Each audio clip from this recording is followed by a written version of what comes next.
एक सेकंड લે આવો રેશુ પાણી લઈને આય લોન વાળા આવ્યા છે. બેન હું લોન વાળો નથી, હું વસ્તી ગણતરી કરવા આવ્યો છું. રેશુ રેવા દેજે પાણી લાવતી નહીં. હું વસ્તી ગણતરી કરું છું. તમને કઈ પૂછી લઉં?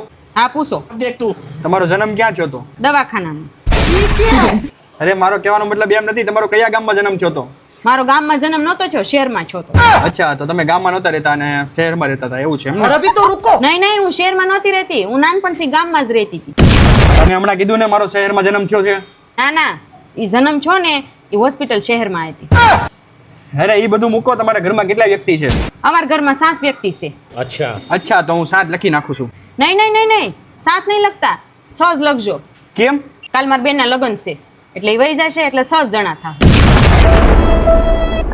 કાંઈ નહીં, હું 6 લખી નાખું છું. નહીં નહીં નહીં નહીં નહીં 7 જ લખો તમે. પણ કેમ? કાલ મારા ભાઈ નહીં લગ્ન છે, પછી મારા ભાઈ બી આવે ને એટલે અમે 7 જણા થઈ જાય. તો મારે જનગણના નથી કરવી, તમારી ત્યાં કોઈ બીજો અધિકારી આવશે. ગમે એ અધિકારી આવે હું થાશું છે ને એ જ કરીશ.